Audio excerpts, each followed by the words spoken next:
मैं यहाँ mock interview और प्रयास टेस्ट सीरीज से जुड़ी हुई थी। प्रीलिम्स के टेस्ट सीरीज और से यहाँ पे मैंने दिया था। ये आंसर राइटिंग क्या होता है, कैसे इसकी शुरुआत करनी चाहिए, तो आपसे मैं जानना चाहूंगा कि आपने कैसे शुरुआत किया। यहाँ का मेंस एनालाइजर वो बहुत रिगरसली सर फॉलो किया है एंड आई कैन वाउच कि ये जो उसका कंटेंट है दैट इज वेरी क्लासिक और ये यूपीएससी में भी ये हेल्प करता है। आप सभी लोग भी इंटीग्रेटेड तैयारी के ऊपर फोकस करें, डेफिनेटली आप सक्सेसफुल होंगे। 67th का जो मेंस रहा है, मुझे नहीं लगता है कि जो भी यहाँ पे क्वेश्चंस हुए हैं उसके बाहर कोई भी क्वेश्चन आया है GS1 और GS2 में।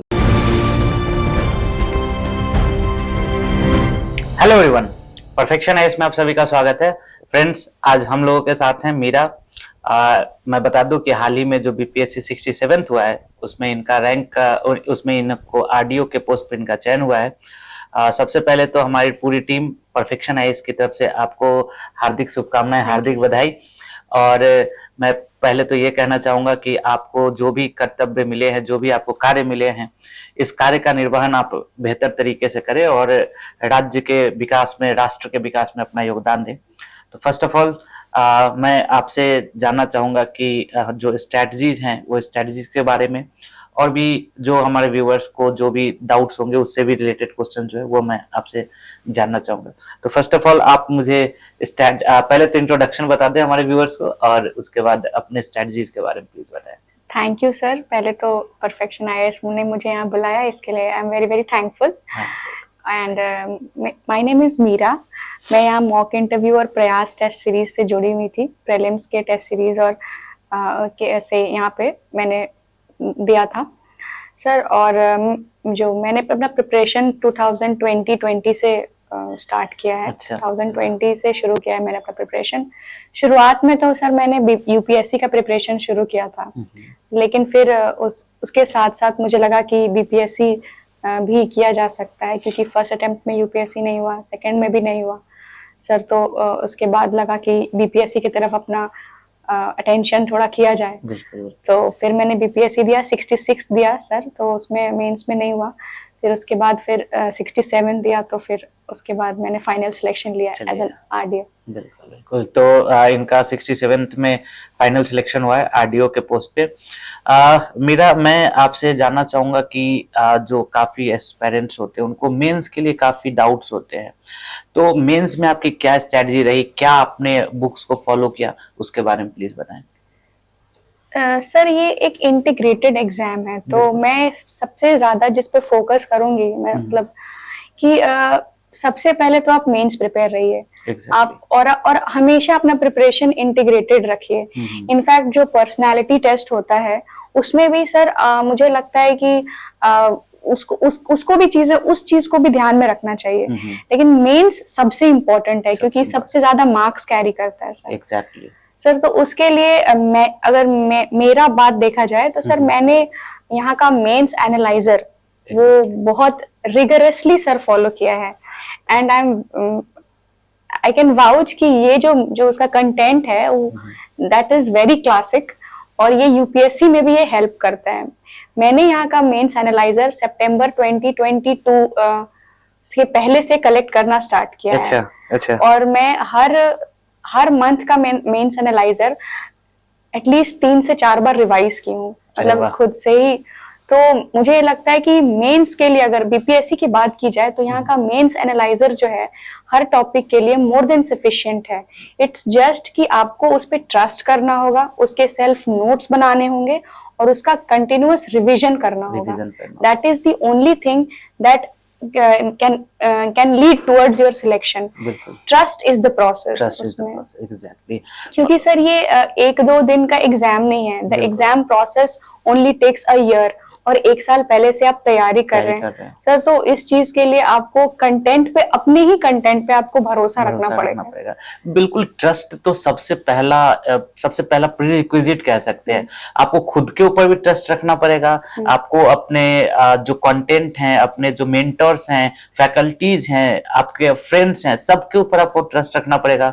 अदरवाइज तो फिर सक्सेस पाना बड़ा मुश्किल हो जाता है। ट्रस्ट तो सबसे पहला इंपॉर्टेंट फैक्टर है ही।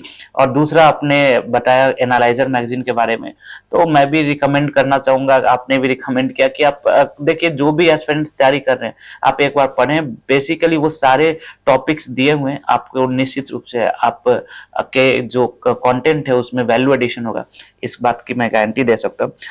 Thank you.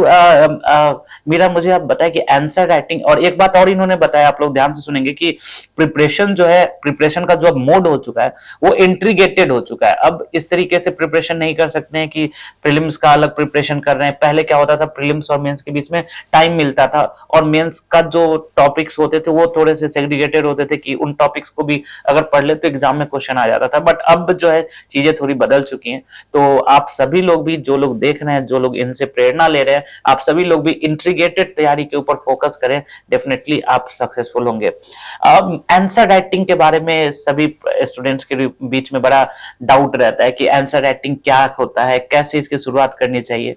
तो आपसे मैं जानना चाहूंगा कि आपने कैसे शुरुआत किया। ऐसे तो मैं बताता रहता हूँ कि कैसे करना है, इंट्रोडक्शन क्या होता है, बॉडी क्या होता है, कंक्लूजन क्या होता है, बट आपने कैसे शुरुआत किया, आपसे स्टूडेंट्स ज्यादा कनेक्ट हो पाएंगे, प्लीज बताएं। सर मैंने तो बीपीएससी की अगर बात की जाए तो सर, तो मैंने जब मैं अपना आंसर लिखना स्टार्ट की सर, तो मैं मेंस एनालाइजर को ही देखती थी कि कैसे उसमें पहले किसी भी टॉपिक पे कोई कोट रखा है, कोई फैक्ट रखा है। जैसे कि अगर मान लीजिए अगर हम हिस्ट्री के क्वेश्चंस अटेम्प्ट करते हैं तो मैंने अपने जो फाइनल पेपर में भी मैंने पहले हिस्ट्री में जैसे कोट्स रखे हैं। अच्छा। या फिर किसी हिस्टोरियन जैसे कि का कोई कोट या फिर उसका कोई स्टेटमेंट वो रखा है।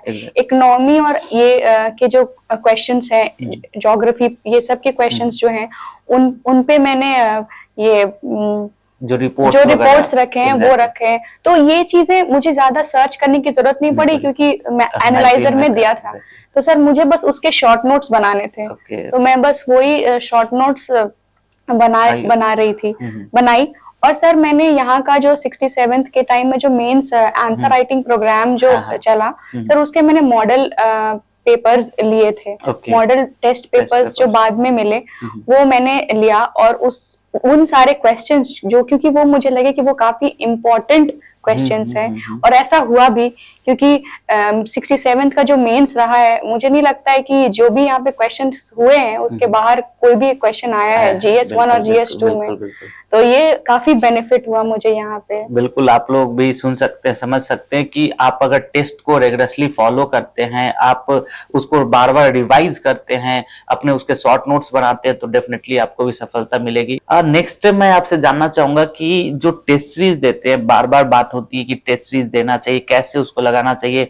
टेस्ट सीरीज बहुत सारे स्टूडेंट्स उसको फॉलो भी करते हैं, लेकिन उसमें से कुछ लोग ही सफल हो पाते हैं। तो टेस्ट सीरीज का क्या इंपॉर्टेंस है, कैसे उसको पढ़ना चाहिए, उसके बारे में भी आप प्लीज बताएं एक बार। टेस्ट सीरीज बहुत अहम रोल है, मतलब it is the fundamental block of any student's preparation. Sir test series को बहुत ही सीरियसली लेना चाहिए और लगातार टेस्ट सीरीज देना चाहिए। मैंने देखा है कि बहुत सारे बच्चे जब किसी टेस्ट में अच्छा परफॉर्म नहीं कर पाते हैं या थोड़े से कम मार्क्स आ जाते हैं तो डिमोटिवेट हो जाते हैं और फिर टेस्ट ही नहीं देते हैं। लेकिन ऐसा नहीं होना चाहिए। आप टेस्ट रेगुलरली दीजिए। आपके कोचिंग इंस्टीट्यूट जहां भी आप पढ़ रहे हैं वहां पे आप मैक्सिमम से मैक्सिमम टेस्ट लगाइए। जो आपको जो डेली बेसिस पे जो क्वेश्चंस मिलते हैं वो भी आप कीजिए। आप जितना क्वेश्चन को फेस कीजिएगा, आप में प्रॉब्लम सॉल्विंग एटीट्यूड उतना ही ज्यादा बढ़ेगा। और टेस्ट सीरीज सर मुझे लगता है कि बहुत इंपॉर्टेंट है। बिना क्वेश्चन अटेम्प्ट किया आप प्रीलिम्स में तो जा ही नहीं सकते हैं। बिल्कुल। देखिए होता क्या है कि जब टेस्ट में मार्क्स कम आते हैं ना तो बच्चे डिमोटिवेट हो जाते हैं कि नहीं मेरा मार्क्स कम आ रहा है, अगले बार से दूंगा। ऐसा नहीं करना है। टेस्ट पेपर को सॉल्व करना और जो क्वेश्चंस आपके नहीं बने हैं उस क्वेश्चन को बार बार आप अपने नोट्स में ऐड कीजिए, उसको बार बार रिवाइज कीजिए। और जो क्वेश्चन, कुछ ऐसे क्वेश्चंस भी होते हैं कि जो कि आपने सोचा, थोड़ा तुक्का लगाया, वो भी लग गया, उन क्वेश्चंस को भी अपने नोट्स में डालिए और उसको बार बार रिवाइज कीजिए। रिवीजन प्रैक्टिस यही आपका की है। जब तक इसको करेंगे नहीं तब तक आप सफलता को अर्जित नहीं कर पाएंगे। लास्ट में मैं आपसे पूछना चाहूंगा कि आपने इंटरव्यू का कैसे प्रिपरेशन किया, क्या कुछ ऐसा रहा, उसके बारे में प्लीज व्यूअर्स को बताएं। मैंने इंटरव्यू का जो गाइडेंस प्रोग्राम था यहीं से लिया। एक क्लास भी अटेंड किया यहाँ पे। परफेक्शन आईएएस में एक इंटरव्यू गाइडेंस प्रोग्राम हुई थी जिसमें 2-3 क्लास चले थे। करंट अफेयर्स के लिए, एक आपकी general body language and everything उसके बारे में बताने के लिए, और एक थॉट प्रोसेस के बारे में कि how do you think when you are in an interview. तो सर मेरा इंटरव्यू तो काफी अच्छा रहा। अच्छा। क्योंकि मेरे साथ एक इंसिडेंट हुआ कि when I entered the interview hall I said good afternoon and he said it is afternoon. तो हम बोले यस सर। तो since I was not wearing a watch he asked कि कैसे पता कि आफ्टरनून है सर। तो मैंने बोला कि sir when I was walking here my shadow felt back, मेरी परछाई मेरे पीछे पड़ी सर। तो मुझे लगा कि आफ्टरनून हो गया। तो sir was like they all laughed, मतलब थोड़ा सा स्माइलिंग माहौल हो गया, काफी ज्यादा माहौल हो गया। और सर मेरी जो हॉबी भी थी that was watching travelling blogs. क्योंकि सर आजकल हम लोग मतलब बच्चे हॉबी, बिहार में खास करके हॉबी पे ज्यादा फोकस नहीं किया जाता है। पेरेंट्स का भी यही रहता है कि पढ़ाई करो पढ़ाई करो। तो most of the time we spend time on internet sir. और मैं पढ़ाई के अलावा इंटरनेट पे ट्रैवल वीडियोस काफी ज्यादा देखती हूँ, मुझे पर्सनली काफी पसंद है सर। तो वो भी काफी इंटरेस्टिंग हो गया कि उन्होंने पूछा कि आपने लास्ट ट्रैवल ब्लॉग क्या देखा था। अच्छा। सर तो मैंने कहा कि मैंने एक लद्दाख की एक ब्लॉग देखी। सर तो पूछे कि लद्दाख में किस मूवी का शूटिंग हुआ है। अच्छा। सर तो उसमें मैंने एक्चुअली 2-3 मूवीज के नाम बताए। जनरली लोग 3 इडियट्स के ही बारे में जानते हैं, लेकिन जब तक है जान और भी मूवीज की शूटिंग हुई। तो सर वाज लाइक कि यस यू रियली ये आपकी work on your hobby and so that was also very impressive. बिल्कुल बिल्कुल। ये बड़ा अच्छा सा किस्सा, बड़ा एक इंटरेस्टिंग सा किस्सा इन्होंने बताया इंटरव्यू के बारे में। तो इंटरव्यू भी जो होता है वो आप उसमें अपने रियलिटी को रखिए, अपनी वास्तविकता को रखिए। और ये एक पूरा प्रोसेस है जिस प्रोसेस के अंदर जब आप प्रीलिम्स की तैयारी करते हैं, मेंस की तैयारी करते हैं, तो आपके अंदर इंप्रूवमेंट होता जाता है और डेफिनेटली ये इंप्रूवमेंट ही आपको सक्सेस दिलाती है। तो थैंक यू मीरा, आपको यहाँ आने के लिए हमारी पूरी टीम की तरफ से आपको कंग्रेचुलेशंस, आपको हार्दिक धन्यवाद। और इसी तरीके से आप आगे बढ़ें and thank you for coming. Thank you, sir. Thank you.